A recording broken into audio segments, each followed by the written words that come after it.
Hey everybody, this is Donald with thejapanguide.com, and today, let's take a look at a really popular Japanese textbook. You know what one of the really big questions I get over on the japanguide.com blog is?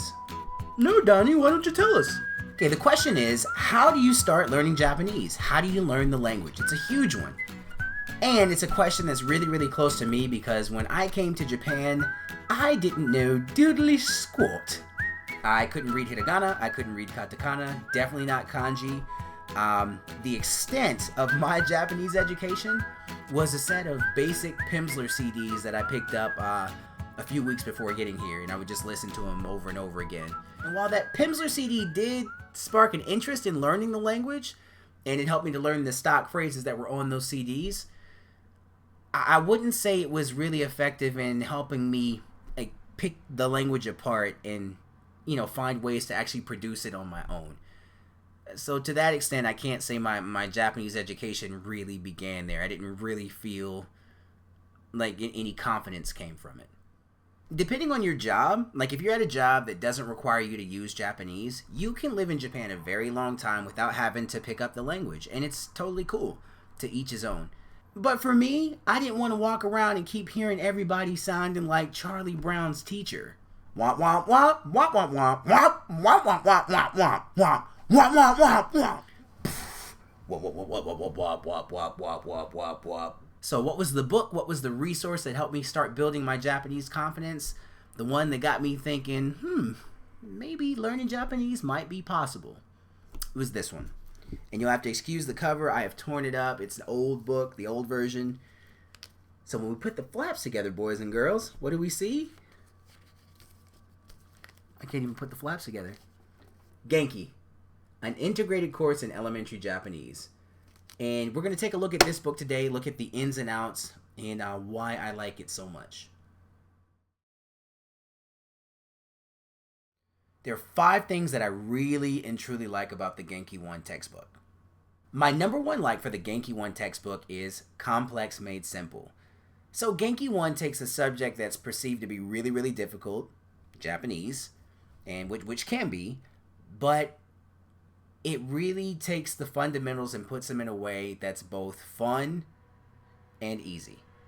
And a really big part of Genki One being easy to understand is its predictable lesson structure, which I think is great for beginners. So what are you going to get in every chapter? You're going to have a dialogue, vocabulary, grammar, practice, and listening. So those 5 things, rinse and repeat. The number 3 thing that I like about the Genki One textbook is the Yomikaki Hen section. And this section is at the back of the main textbook, and it's 12 lessons to go along with the main 12 lessons that you read in the book. And Yomikaki Hen just means reading and writing. So it's a really good way to kind of get your feet wet with kana, hiragana, and katakana, and to get some light kanji work in as well. Some good fundamentals with kanji. The 4th thing that I really like about the Genki One textbook is actually not the textbook at all. It's this. It's the workbook. And when I got started, I went a little bit Genki crazy and I bought everything from Genki One, like picture cards, CDs, just all kinds of stuff. And it was a lot more expensive back then. But if you're just looking for the essentials, I definitely recommend getting both the textbook and the workbook, because this is how you apply what you're learning in here. What I really like about the textbook is that the textbook gets you writing about you. What's more real to you than yourself? And for me, when I had a chance to write about myself and think about the Japanese that I had learned in the textbook, and then apply those lessons to trying to make my own stories or answer questions about me, that was the way that things started to stick for me. So that's why I think the workbook's so awesome. The 5th and final thing on our list of likes for today are the audio files. I think the audio files are really well done, very professional. I like that they use neutral Japanese at a speed that is easy for beginners to comprehend and understand. So it's easy to follow along in your textbook, all that kind of stuff. And I like that it introduces you to some pretty interesting characters that you'll run into throughout the books. As many great qualities as Genki has, no book is perfect. So let's look at some of the cons for this book as well. My number one dislike for Genki One is that maybe it could use a bit more real world Japanese. Because when you're studying Genki One, you're going to learn very polite, very straightforward Japanese, like nani nani mas, like that style of Japanese. But when you listen to television, when you listen to conversations going on the train, when you hear Japanese out and about, it doesn't really sound like that sometimes. And some of the words you don't necessarily hear that sound like the ones in Genki. But that's okay. Like, I don't think it's a bad thing. I couldn't have made a better book. It's a great place to start.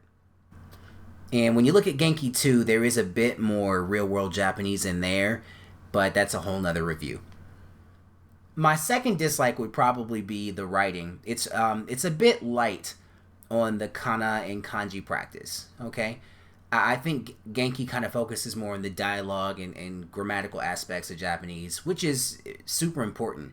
Like, I don't think a book can be everything, or it'd be like this big, you know? So, understandably so. But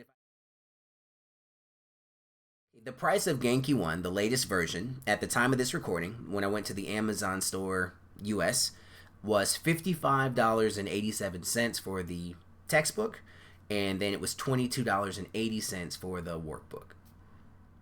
And I guess because the book was made here in Japan, it's actually cheaper here. So on the Amazon store at the time of this recording, for the latest version of Genki One, it is 3,780 yen for the textbook, and then 1,728 yen for the workbook. Genki One is for the aspiring Japanese student that has no prior experience with the language whatsoever. Keep in mind that Genki One is used in a lot of colleges as a 101, Japanese 101 course. Genki can also be great for the person who needs to brush up on their Japanese. Great review material. Genki One isn't for the person that's looking to become a hardcore Japanese master overnight. There are those people out there, and maybe Genki One can be a part of your whole plan, but I think trying to become a master off of Genki One is kind of beyond the scope of the book. Also, for those of you who want to learn like dirty and raw Japanese, Genki might not be the book for you. Alright gang, we're going to wrap this review up for today. We took a closer look at Genki One, an integrated course in elementary Japanese. And it's a book that doesn't take itself too seriously, but at the same time, it served me very, very well, and I think it's going to serve you very well too. And it's not the perfect book, mind you, but if I was giving it grades like we got in school from A to F, I'd give it a solid A-. Well guys, I want to wish you luck on your Japanese studies, no matter where you are on your Japanese journey. I know it's not always the easiest thing in the world to do. It can be a challenge, but it can also be a lot of fun. So I've gone through this book cover to cover, both the textbook and the workbook, and it's one that I really, really trust in, so I hope it helps you, especially for those of you who are beginners. And I just wish all of you guys the best. Keep working hard, keep trying hard, and I'll be right over here studying alongside you. Talk to you in the next one, okay? Bye.